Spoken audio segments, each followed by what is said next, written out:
Good morning, good afternoon, good night. I'm Mona Loy and of Blackbright News, and I wanted to talk about two incidents. One is a UK incident and one is a USA incident. Now, before I show you the two videos, I am going to put it in context. The context, well, the background to the two videos is the European Convention of Human Rights, which came out in 1950, and in 1988 it was made law. Now I'm going to read out the two key rights that impact the two videos I'm going to show you.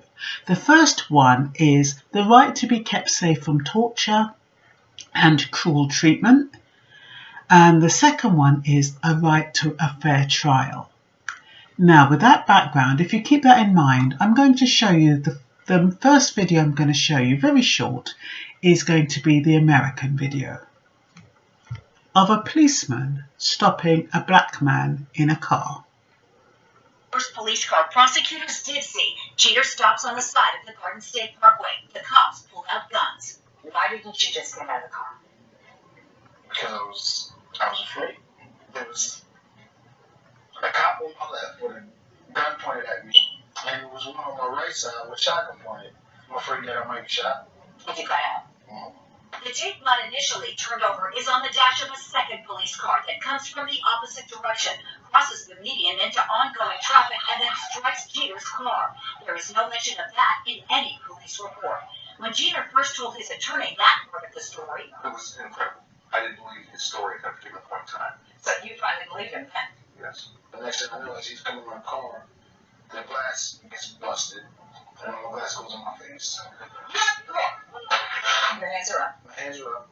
As soon as they open the door, one of the officers reached in and just punched me in my face. As he's trying to take the seatbelt off, he's elbowing me in my jaw. And I'm like, ah! And he's like, stop trying to take my gun. Stop resisting arrest. Stop trying to take my gun. And as he's saying that, I just knew, and I was thinking back in my mind, like, okay, this is going to go wrong.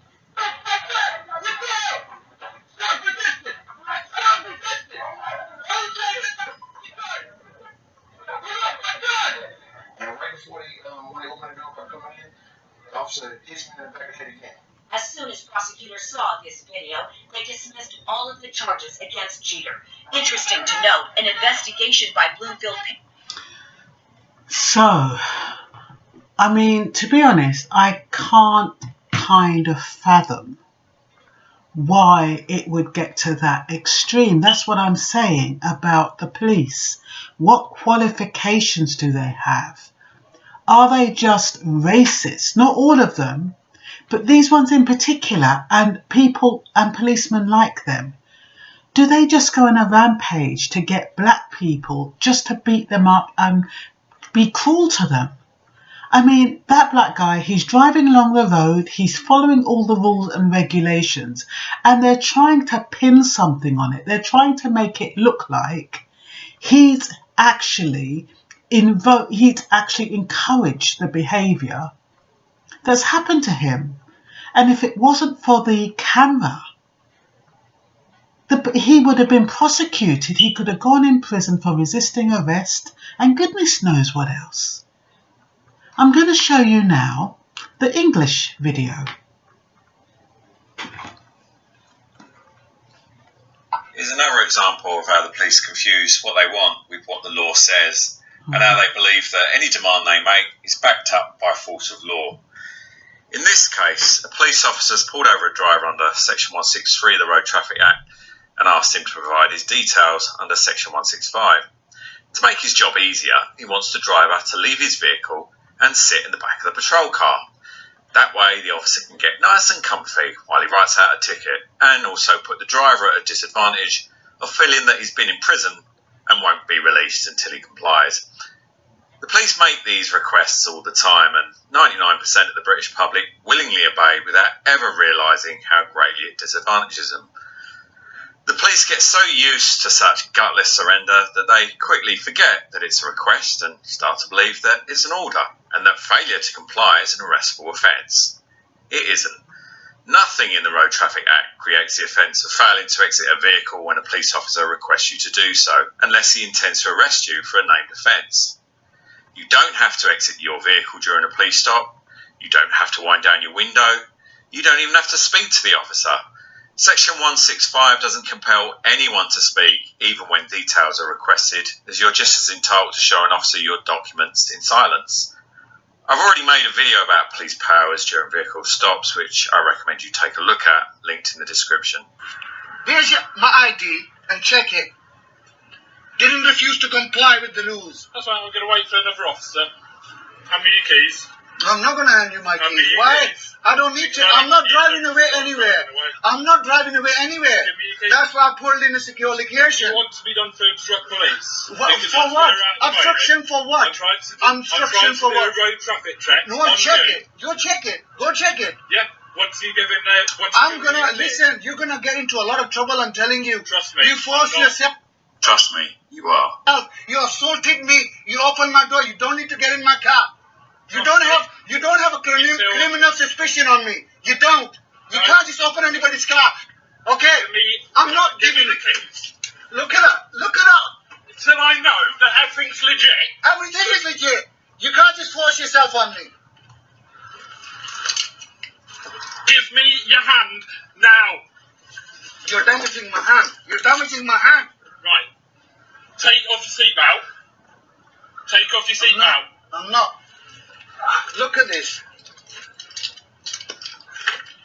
Give me your hand now. Look at it. Look at it. Give me your hand now. Look at this officer. I'm going to sue him. I'm going to sue him. Give me your hand now. For what reason? Give me your hand. What reason you want to arrest me for? Oh! Give me your hand now. Oh! Let go of the phone. Bro, you need to do a police check. Do it. Give me the phone. Can you record him, please? Give me your hand. I'm not. Let the other police officer come. As is typical with the delicate sensitivities of grown men in uniform, the officer takes offence to this man's rightful refusal not to leave his vehicle and arrests him by force for obstruction. A bogus charge which is quickly dropped once the cop feels that his demands have been met, having dragged him from his vehicle. But take a good look. This officer is the poster child of everything that is wrong with the modern generation of police officers. A robotic, self-entitled recruit who thinks that a police uniform trumps all civil rights and he can do whatever he pleases in his bid to exert power over complete strangers. If you comply, then I did. I gave you my ID, dude. I did give you. No, I'm not gonna. I don't have to come out of the car to prove my ID.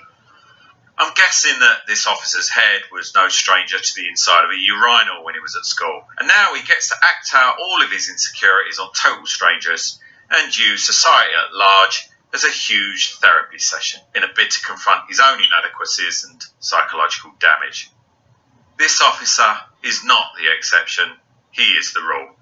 The police are not a barrel full of rosy-looking fruit poisoned by a few bad apples.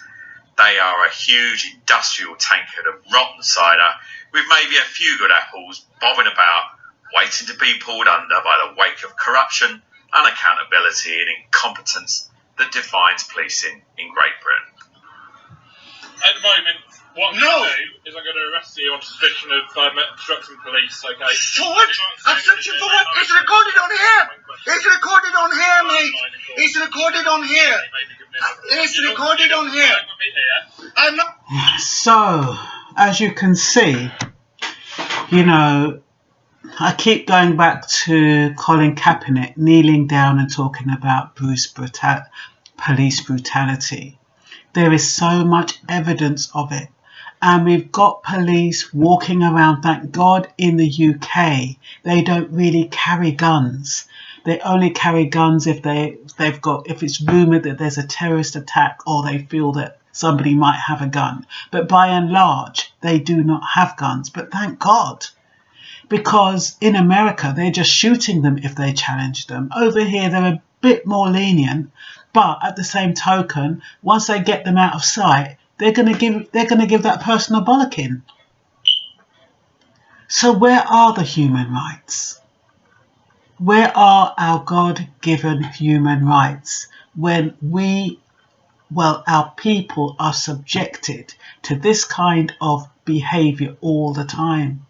If they're not lied upon for one reason or another, they are made to believe that they are the wrong person. Like I said, thank God for the cameras. Thank God for the phones. And they're lucky that they didn't take that phone away. I don't know how he managed to keep the phone. But anyway, I just wanted to share that with you so you can see what is going on. And I don't know what we can do about it apart from to keep exposing this kind of behaviour by police who are far from qualified, who need training and who need to be vetted. That's all for now.